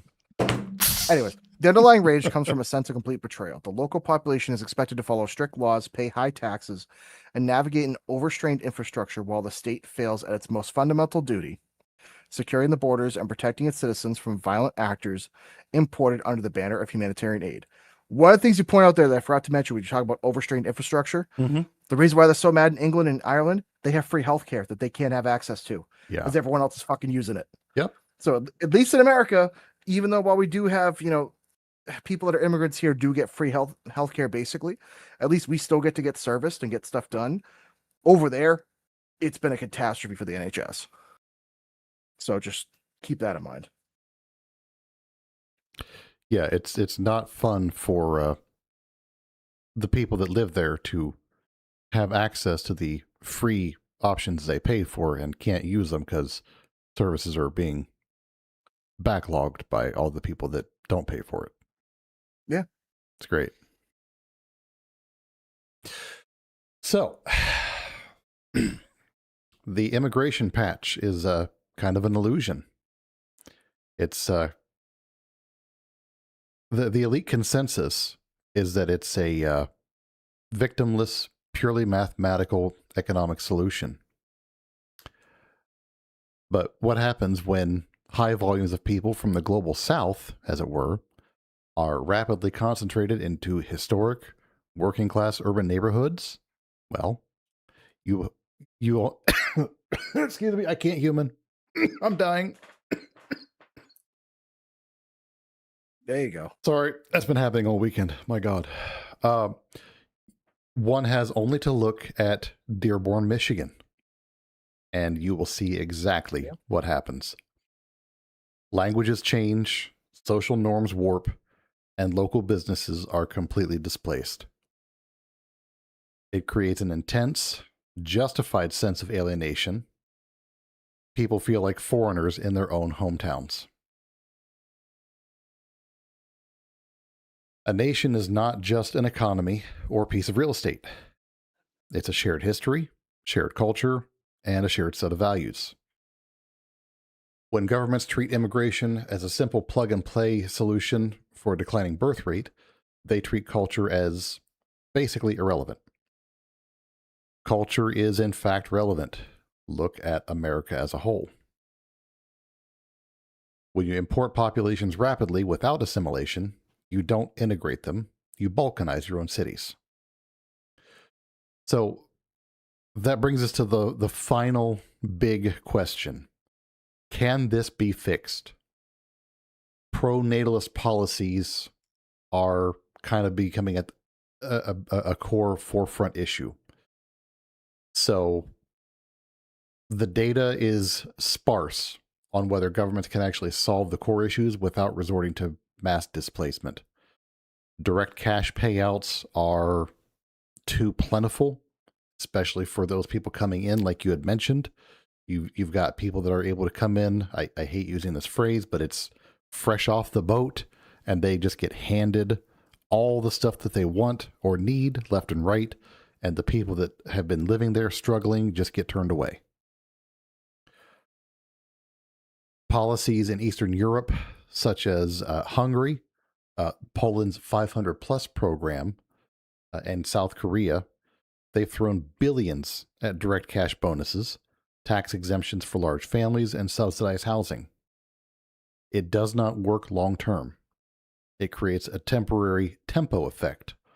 Couples who are already going to have a baby just have them slightly sooner to catch the cash bonus.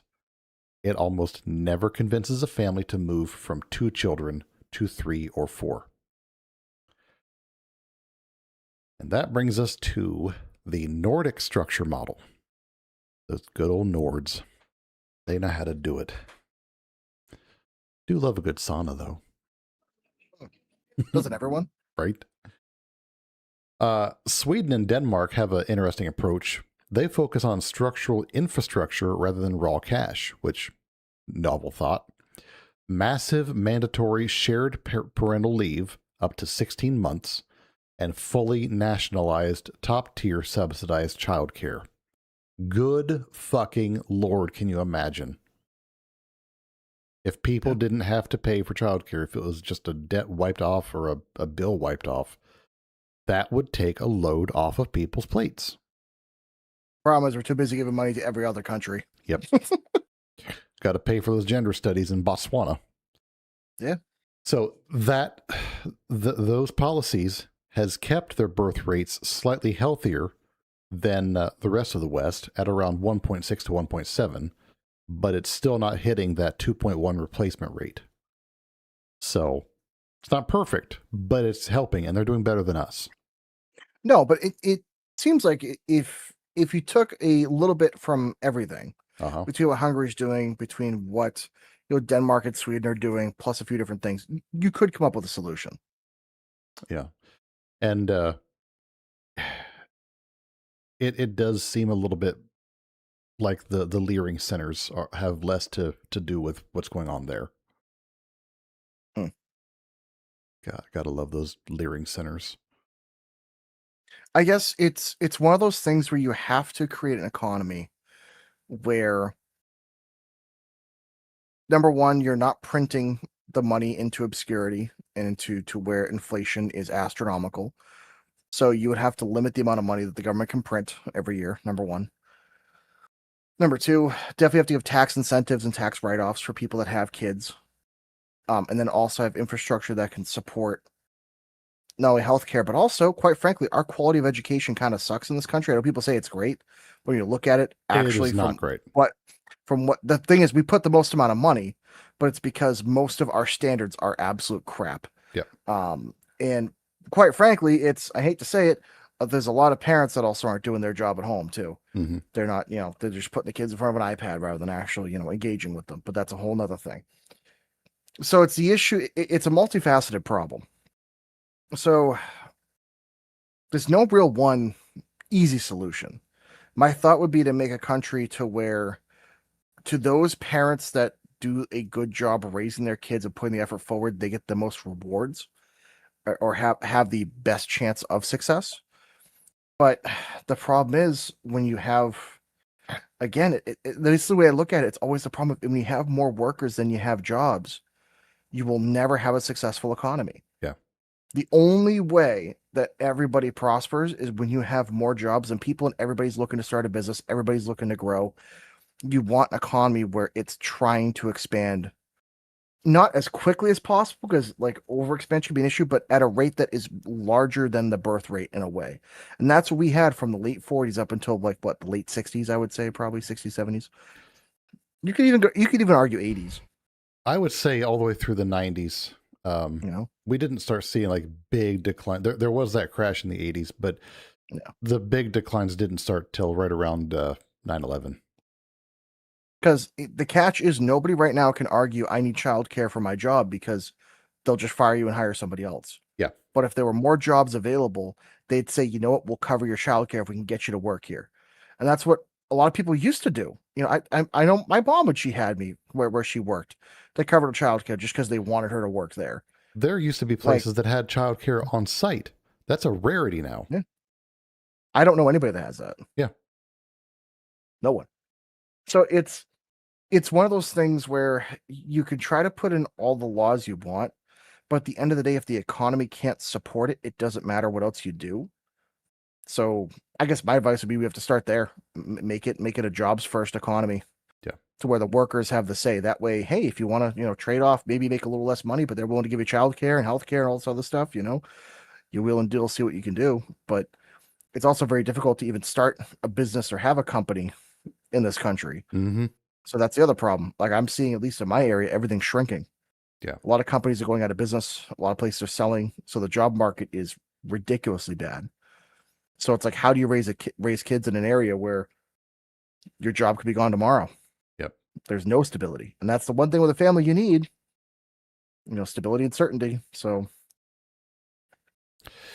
Yeah. Unless you're growing your own food, you got to know that you can afford it for the next couple of months or years, really. So, but yeah, prosperity. That's gonna be the next trend. Yeah. Oh, I think the next trend is going to be, I'm going to call this one, is going to be people that are buying large plots of land and getting together with people, and literally it will be some of the people on the land go to work, and then some people that are on the land stay and grow and take care of like a farm. Yeah. And that way, just everything is all self-centered. They'll get families, like 20 to 50 families together. That way they have their own education, their own everything else, their own resources, vehicles, all that, building. They have everybody on site. They'll have a plumber, electrician, construction worker, mechanic, everything. I hate to say it, but I think that's going to happen. Yep. Tons of micro communities popping up everywhere. Yeah. Prosperity itself is starting to become the contraceptive to the modern world. Yeah. You got to stop subsidizing corporate growth. They have to stop importing whole populations and stop ignoring what the economic disincentives are doing to the native working class people. Belfast is not an anomaly. No, it's a window look, or a window peep into what's going to happen if these kinds of issues aren't reined in.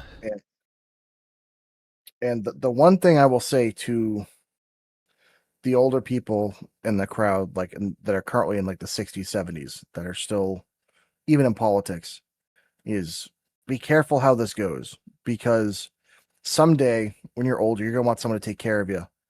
And if you don't have enough of a birth rate, there'll be no one to take care of you, or there'll be no one available. Or it's, hey, there's only so many spots, and Elon Musk is a billionaire, so he gets a spot. He's a trillionaire now. Well, not really in liquid assets though, but I guess valued with his stocks. Yeah.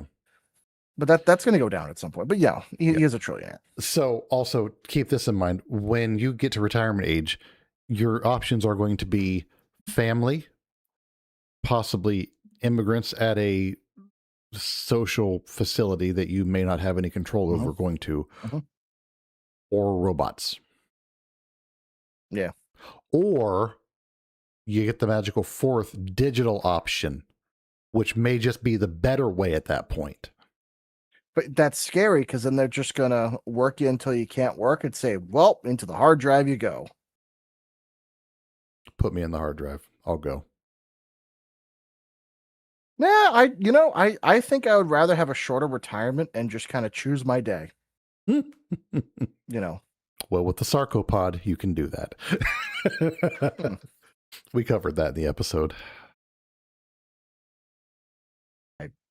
I can't say on stream what I would, because I don't want us to get like demonetized or banned, but Oh, but no, it's the that I guess that's the part that scares me too. As the economy keeps going this way, it's no one will ever be able to afford to retire, regardless of the amount of money that you put aside. Because even if you put aside tens of thousands of dollars or hundreds of thousands of dollars, even $1 million, it'll never cover retirement home. Like retirement homes, like when I was doing commercial kitchens, some of them were $7,000 to $10,000 a month. oh my God. And it's like, at least in my area, for like a decent one. So imagine spending $7,000 a month. How many people between Social Security and a 401k are going to be making $7,000 a month? Very few, unless you had a pension, unless you worked for like a union. Yeah. And even then, who knows if those unions are going to be around because of that declining birth rate?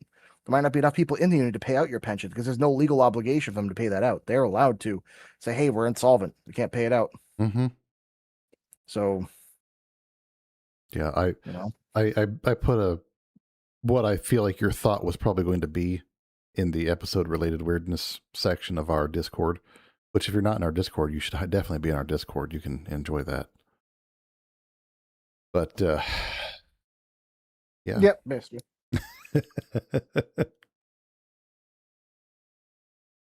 Yeah, no, it's on today's episode of What's the Mouthfeel of a Caddick? We're still alive. Oh, that one's not going to get us. Okay. That one's not going to get us. Okay. Yeah. It's not a brand enough people know about. Okay, that's true. Okay. Yeah.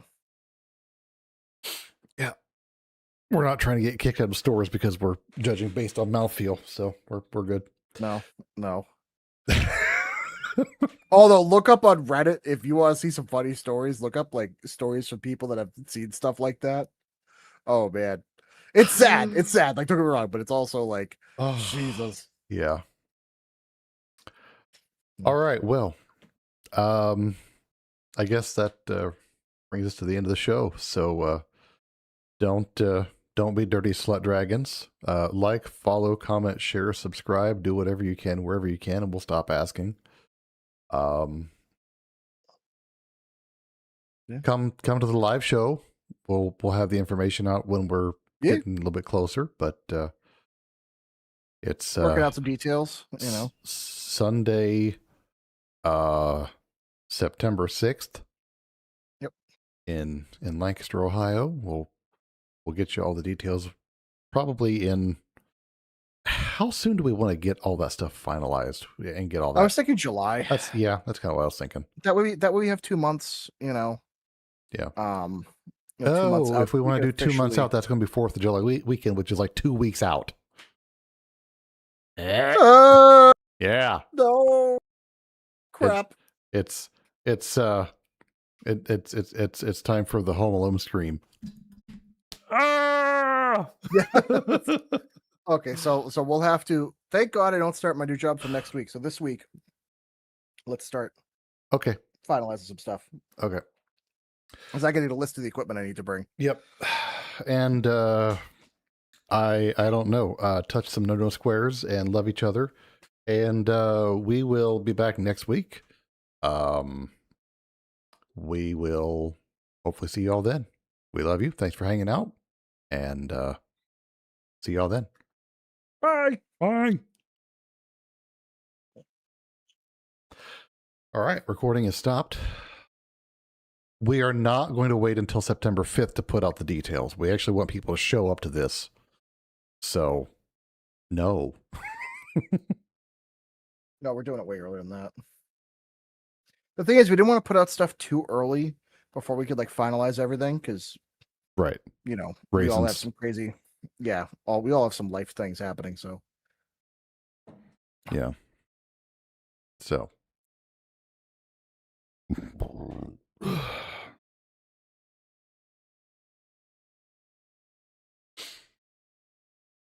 So, do you want my audio, or are you just going to pull this Yeah, the stream? just send your audio. Oh, okay.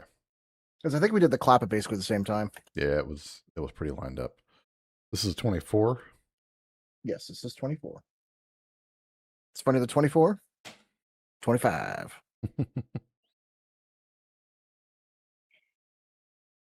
For those that also get that joke. The cough in the background earlier was literally me forgetting how to human. True. I went to take in a breath, and just a whole bunch of mouth moisture got stuck in the back of my throat and went down the wrong pipe, and it just I couldn't human for a minute. So, Don't you love when there's a little bit of brain lag, so everything just goes to shit? oh god, I hate that. Yes, I did refer to it as mouth moisture.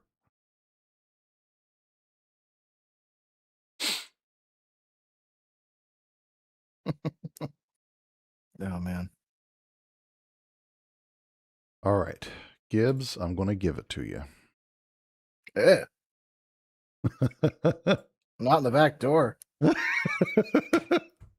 Sending now. Oh. Could have said please.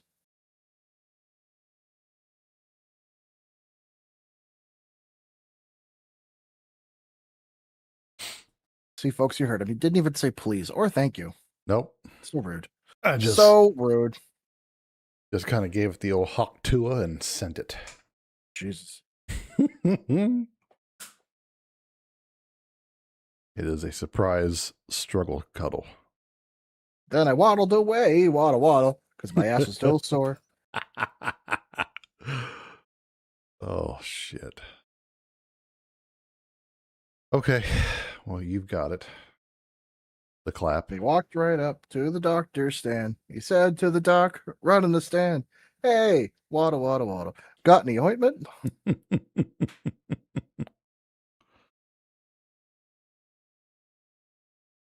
No, but my snail left a snail trail the other day. So.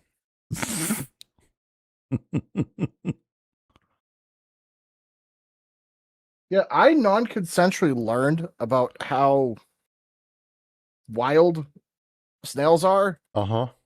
and now there are images in my mind that I unfortunately cannot unsee because of the things I learned about snails. Yes. So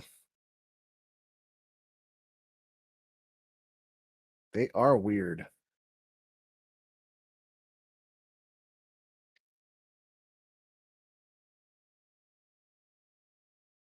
Very weird. Yes.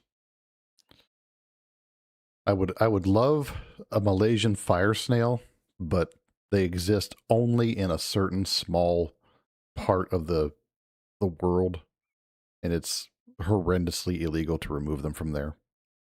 But they look like metal as fuck.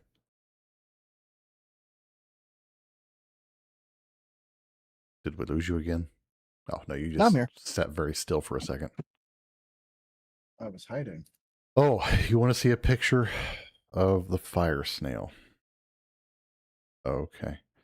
I don't know how well this thing is going to show on stream, but we will try. That's the guy. Hold on, let me look at that. Let me see if I can see that. Okay, that's odd looking. Mm-hmm.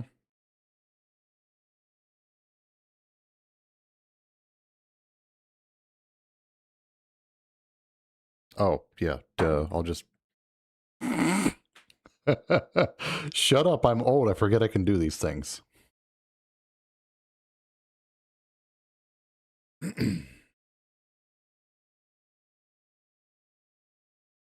No, I don't want to.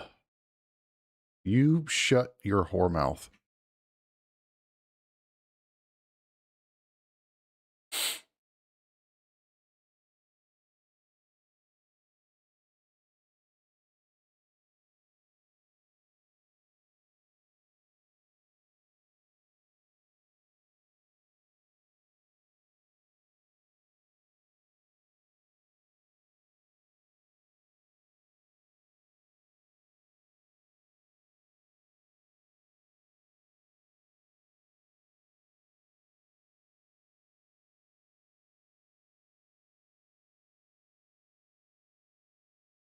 Mm.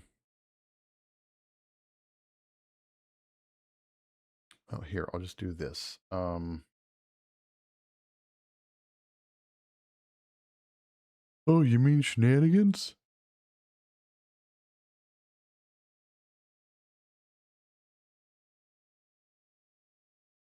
I almost have the episode edited Oh, sweet.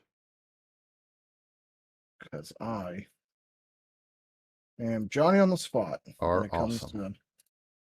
Well, we've been doing this for how long now? Like,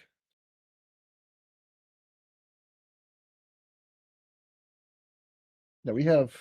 God, how many episodes in total do we have up? A lot.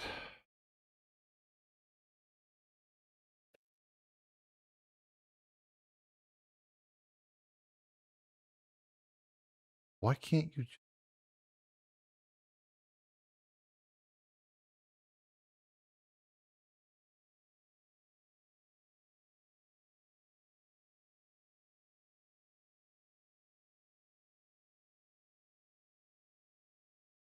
I don't know what to do.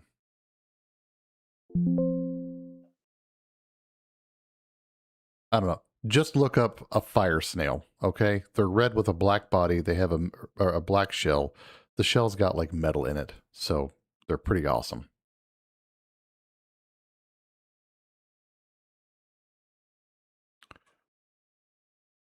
It's not working. Mixing for me. the episode down now. Sweet.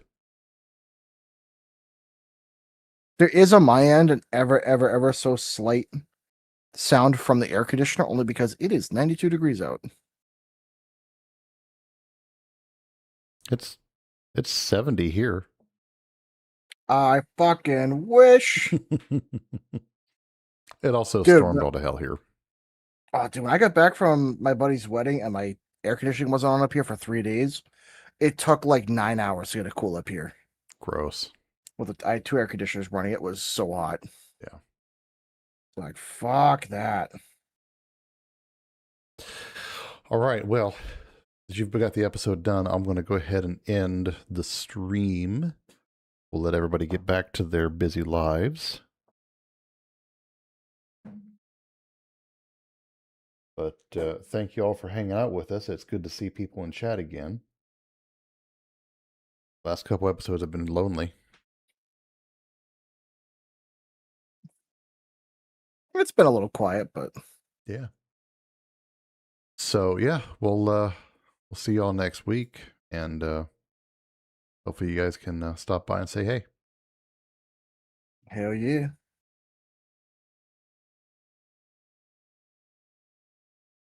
All right. We'll catch y'all then. Oh shit. Oh yeah, is it week is Father's Day. See, I don't know my dad, so it doesn't really matter. I don't know. Probably not. I'll still do the stream next weekend. Well, what if you do something fun for your, If so, it'll be during the day. The boys will probably just want to do shit online for the evening, and I have to work the next day anyways, so I'm not getting hammered. So the history of Father's Day. Well, I have some really fucked up thoughts. I'll tell you off stream. Okay. All right. I do want to see if one of these, like, if sometime soon we could do a funny topic. The problem is the world just hasn't been that funny lately. Yeah. So there's no comedy left in the world. So okay. We'll see y'all next week. Thank you. We love y'all.